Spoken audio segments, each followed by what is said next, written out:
Hello, Internet. It is I, the Malik Aaron, and welcome back to the channel. So, it's been a minute since I've made a video, and by the time this video comes out, we'll be 5 days into 2021. So, happy belated New Year. I wanted to get this video out a whole lot sooner, around Christmas time. That's what I was planning on. But some stuff went down. I'm pretty sure you've all heard about it by now, but there was an explosion in Nashville in front of the AT&T building. And unfortunately for me, not only do I live relatively close to Nashville, but I have AT&T service. So yeah, those Christmas Day and the 2 days after that, those were some rough days. I couldn't use my phone. I couldn't go online. It sucked royally. And then after that, admittedly, I was just tired. I was lazy. I just pushed this video back again and again and again until now. So, yeah, those 3 days without internet was just one last kick in the teeth from 2020. Speaking of 2020, that's exactly what we're going to be talking about in the first of 3 videos. The reason I say that is because in 2019, I did a 3-part recap series about summer 2019. I called it The Good, The Meh, and The Oofs. And I really enjoyed making those videos. And I wanted to do something similar for 2020 originally. I was going to do the same thing for summer 2020. Same concept and everything. I don't need to tell you what happened. So those videos were scrapped. And then on Christmas Eve, an idea popped into my head. I was like, since 2020 was such a special year, why not do a recap of 2020 and all the movies that managed to come out in theaters? I mean, admittedly, there's not too many for obvious reasons. So why not cover the whole year? And that's exactly what I'm going to be doing for these 3 videos. The first video, the one you're watching right now, will be all of the winners in 2020. But keep in mind, this is pre-pandemic. From January to mid-March. Pre-pandemic. The pre-pandemic time period. I'm going to cover all the movies that came out during that time. Okay? This is for part 1. Part 2 will be all the losers from the pre-pandemic era. Alright? And part 3 will be all the movies that came out during the pandemic. Both theatrical and some going to streaming. Some significant ones going to streaming. And that video is going to be real interesting. So yeah, that's going to be the 3 videos. The first video will be winners pre-pandemic. Second video will be losers pre-pandemic. And then the third video will be movies during the pandemic. Got it? Great. Let's begin. And our first winner is definitely not The Grudge. It's not Like a Boss. It's not Underwater. It's not Just Mercy. It's 1917, which is funny because 1917 is not a 2020 movie. No. It's technically a 2019 movie that happened to release wide in 2020. Because here's how this works. For really any Oscar movie, Oscar Beatty Awards movie, they like to release their movie around Oscar season, which is typically, historically, October, November, December. And what a lot of these movies like to do is that they like to release it in limited release, like in 2, 3, 4, in this movie's case, it was like 11 theaters. That way you have a strong per theater average and it starts a lot of buzz. More and more people talk about it. And then when it starts winning some awards, even more people talk about it. It gets a lot of general mainstream hype. And then when it comes out, it makes money most of the time. That's happened plenty of times in the past. That happened to American Sniper. That happened to Hidden Figures. That happened to... I'm trying to think. I can't think of others off the top of my head right now. Those are the three that immediately come to mind. Oh, The Revenant. Can't forget about The Revenant. Leonardo DiCaprio nearly killing himself for that movie. So yeah, those are the movies that immediately come to mind. Well, there's also Lone Survivor. That's another one. And Zero Dark 30. Another one. Now they're popping into my brain. You know, all those movies were big hits. All came out in December, limited release. Were released wide in January. Made money. Same thing happened with 1917. It made $159 million in domestically. It made $367 million worldwide, which is very strong, especially for a movie like this, because it's a World War One movie, and those movies barely exist at all. I'm not exactly sure why. Maybe it's because Hollywood just thinks World War One is just boring. It's not very interesting. I mean, they make World War Two movies all the time because that World War was far more infamous. So, yeah, World War One is just a topic that's never really come up ever. I mean, sure, you had Wonder Woman, but can we really call Wonder Woman a World War One movie? I don't think so. I wouldn't. It's that movie is first and foremost a superhero movie, not a war movie. Even though it takes place during World War One, that's a superhero movie. Period. This is a legitimate war movie, and a successful one because the whole gimmick around this movie was that it looks like it was all filmed in one shot. That was his gimmick. The movie just there's like no cuts, no fancy edits. It just looked like one long take. That's the gimmick this movie had, and it worked. It worked to perfection. It got a lot of people talking. A lot of people wanted to see, what the movie was all about. This whole one take gimmick. So yeah, congratulations to 1917. The first winner of 2020, and a year is good when the first winner of 2020 didn't technically come out that year. So yeah, that's it for 1917. Our first winner. Now the real winner, the legitimate winner of January, the first winner of 2020, is undisputably Bad Boys for Life, for many, many reasons. Not only is it the highest grossing movie in January history on the domestic box office, but is that biggest movie of 2020, period. Domestic and worldwide. Well, not exactly worldwide, because, there are some foreign movies that did better, but from the Hollywood movies, this is number one domestic worldwide. Who in a million years would have predicted that? Definitely not me.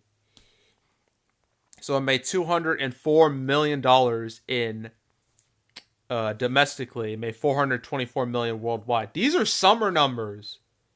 These are numbers you usually see during the summer season. This came out in January, the dump month, the death month for movies. This never, ever happens.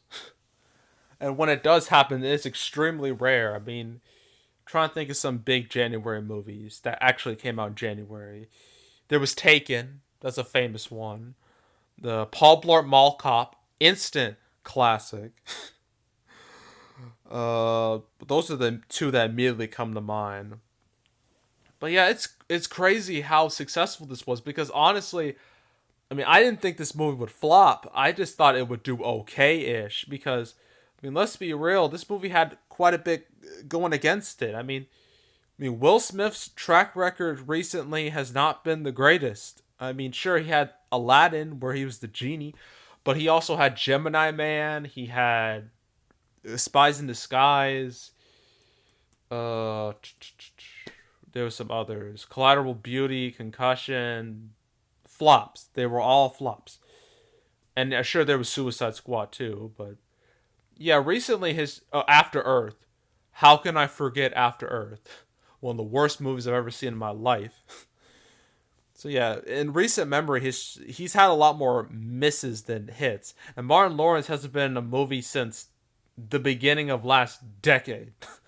So yeah, and the fact that this is the third Bad Boys movie, it came out 17 years, over half a decade after the Bad Boys 2. And keep in mind, 17 years is a long time, and between 2003 and 2020, a lot has changed. Superhero movies are now the norm. The R-rated comedy is pretty much dead. Um, there's a lot more, movies, a lot more emphasis on, diversity and whatnot. Movies like Black Panther and Wonder Woman, more emphasis on, female roles and black roles and so on and so forth. A lot's changed in society, especially in the movie world. And so I didn't expect this movie to do that great. I thought it would do on par with, say, I don't know, Ride Along with Ice Cube and Kevin Hart, because those movies are kind of comparable to this. They're kind of the same in a lot of ways. But man, this movie crushed my expectations. It opened to $62 million, which again, these are summer numbers. These never come. You don't see numbers like this early in the year, never. And it had very long legs for a movie like this because for most blockbuster-esque movies, they tend to have big opening weekends and they burn out very quickly. That didn't happen to Bad Boys. No, it held on. It dominated January and a good part of February.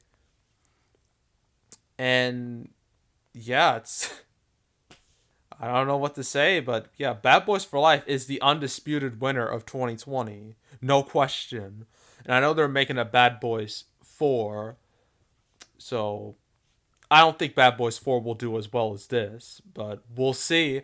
I've been proven wrong before because, again, this movie came out 17 years after the second one, and with I forgot to mention, sequels have like a long gap between them can go a number of different ways. You can either be a Live Free or Die Hard, or you can be a Shaft 2019. This movie obviously was not a Shaft 2019. It did way better than Live Free or Die Hard. So, congratulations, Bad Boys for Life. You are the winner of 2020. I'm not sure if that's a good thing, but whatever. So, I guess I can talk about The Gentleman. I can't call it a flop. I can't really call it a hit either. It's hard. It's in that middle ground that I don't like, but it won't be in the flop video, won't be in the losers video, so at least it's got that going for it. So yeah, flop, flop, big old flop. All right, my movie, my movie of the year, the only movie I saw all year, which is hilarious and sad when you think about it. It definitely wasn't Downhill. It definitely wasn't The Photograph. It definitely wasn't. It sure as hell will never be Fantasy Island. We're talking about my boy, the Blue Blur, Sonic the Hedgehog, a movie I waited for years. I documented this whole movie's existence pretty much. Everything that went down during its production, like its long journey to the big screen. When the first poster came out, like the first teaser came out, with the whole poster and his thick legs, and oh yeah, the other poster with just his legs. God, just bringing back. I'm getting Vietnam flashbacks just thinking about it. There was another poster that had Chris Pratt. Then there was the design got leaked of Sonic, and then we got at the time official design with the trailer, one of the most infamous trailers in history. And then in a shocking turn of events, just when everybody assumed the worst for this movie, the director on Twitter, he said, "All right, we've listened to all your complaints. We're gonna fix this. We're gonna push the movie back. We're gonna fix Sonic's design." And that was unprecedented. Like, when most of these movies, when they have like a real bad reputation going in, the studio does not give the slightest fuck. They just go full steam ahead.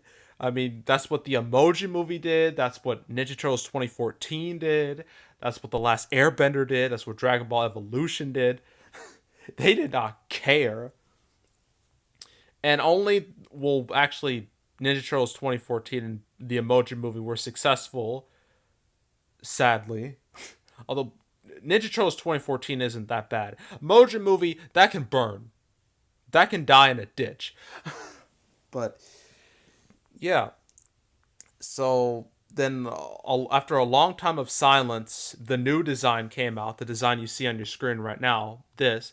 And everybody was so happy. I was so happy. Everybody was thrilled. And then people actually started getting hyped about the movie, which never happens for video game movies because video game movies have a horrible reputation for over nearly 3 decades now. And I guess the only one you could say was good. Well, technically, I consider Mortal Kombat to be a good movie, at least a fun movie. Same as Mortal Kombat Annihilation, although that movie is just bad. I love it ironically. There was Detective Pikachu that gave people some hope that video game movies don't have to be terrible. And then when this movie came out, a lot of people really enjoyed it. And I remember seeing this movie. I remember it like it was yesterday.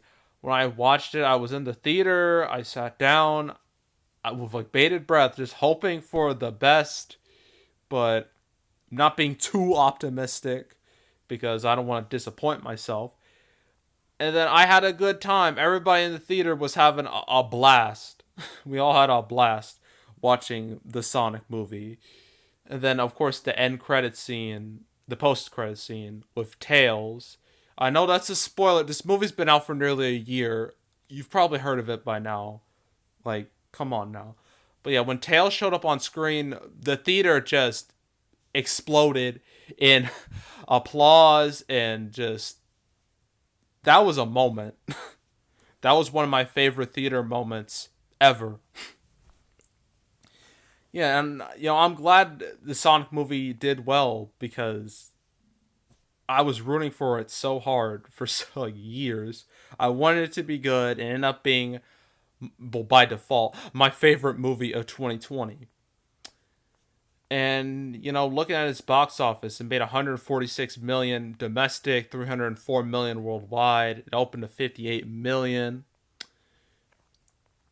So yeah, it had a very successful run for February standards because although February is not as bad as January, February still has a stank, for lack of a better term, when it comes to the quality of movies.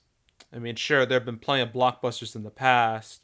Passion of the Christ, Passion of the Christ, Lego Movie, 50 Shades of Grey, Kingsman, Deadpool, Black Panther. Yeah, but Sonic did extremely well. In fact, not only did it have the biggest debut ever for a video game movie, being Detective Pikachu, but it just barely squeaked past Detective Pikachu for the biggest video game movie ever domestically. Granted, that's not when it comes to inflation. I'm pretty sure Lara Croft Tomb Raider beats it.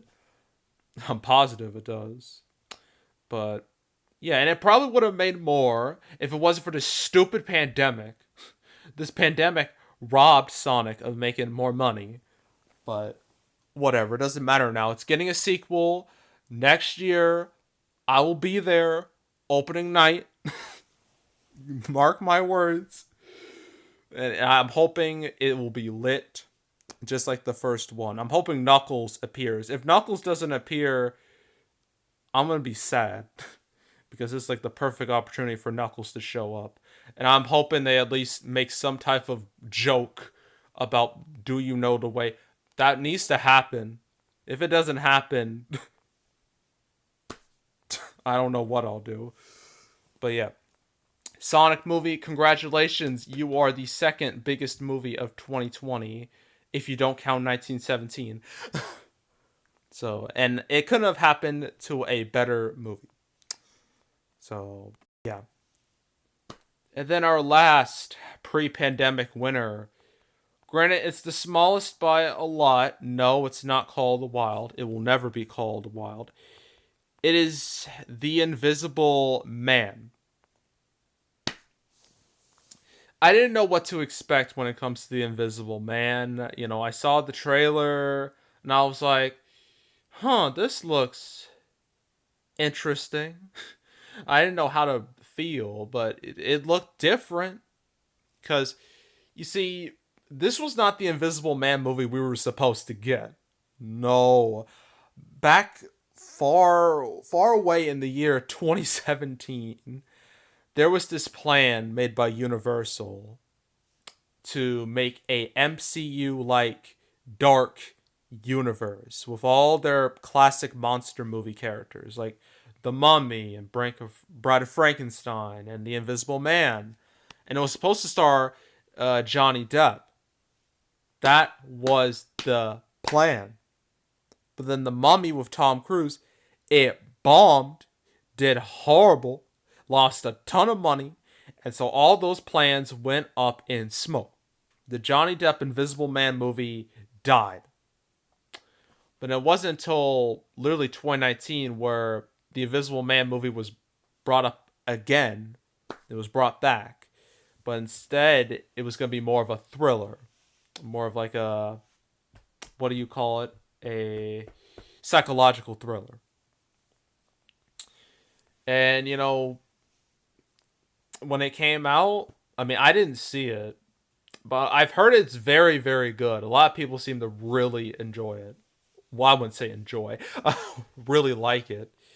And it did quite well financially. I mean, for a movie that only cost $7 million, it opened to 4 times that, 28 million. Made 64 million domestic, 138 million worldwide. So yeah, it made a ton of profit. So yeah, and it would have made more if it was for the pandemic. The pandemic really cut a lot of movies' legs, including this one. But it really didn't matter because the movie was already a success in like 3 days. So yeah, it's definitely an undisputed success. Now I don't know what this means for. I don't know if they're still Universal is still planning on their monster movies or at least bringing some of them back. I'm not sure. I do know like their Dark Universe that's dead. That is dead and buried.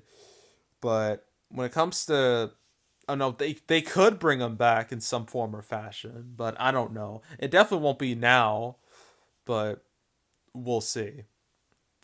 But yeah, Visible Man, congratulations! You are the final pre-pandemic winner. Yay! And that's it. I'm not kidding. That's it. After that, we got Onward. That didn't open that well anyway. But then, ooh, and then March 13th. That's when everything just stopped.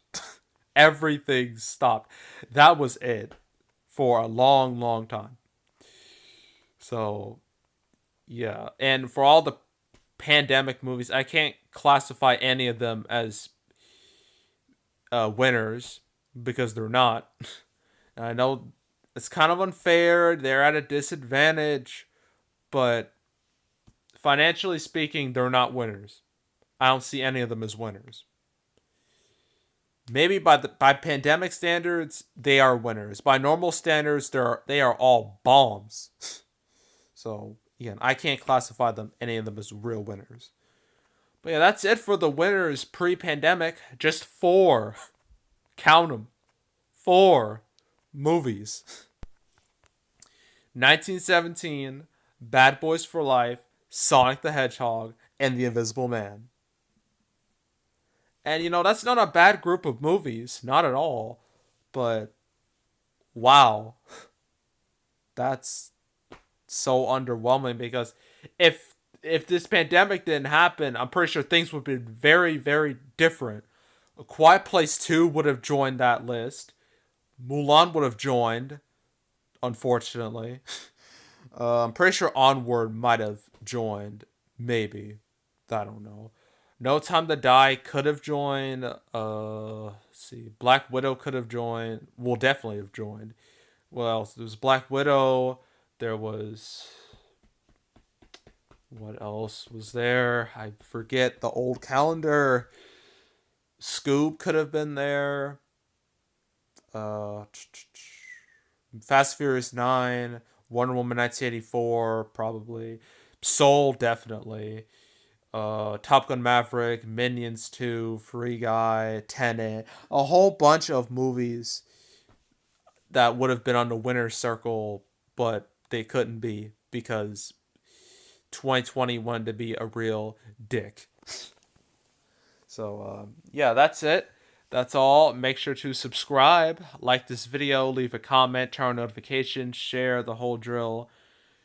You want to check out more videos like this? I got 3 different playlists. Well, actually, 2 at the moment. One is the canceled series where I go over all the movies that were supposed to come out last year but didn't for various reasons, and all the movies that were supposed to come out this year too but didn't.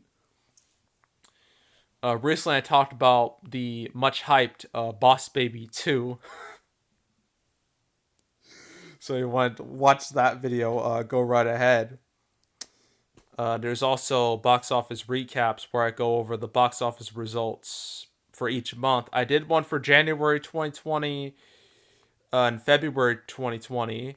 I didn't do one for March for obvious reasons. And after that, I've recently been doing double recaps. I did August and September, October and November, and I will do December and January, but that video won't come out till February. So you have to wait until then to see that. And there's also the 2020 box office predictions I made, all the movies that managed to come out, including all the 4 I mentioned in this video. And all the movies that I'll mention in the losers video, which will come out next. So yeah, you want to check that out, go right ahead. I will soon start my 2021 box office predictions video. I'm not sure. I guess it'll start Friday. I'm not 100% sure if that movie's even coming out. It's kind of weird, but don't worry. 2021 box office predictions will start eventually. I'll tell you that. And yeah, that's it. That's all. I am out. Goodbye.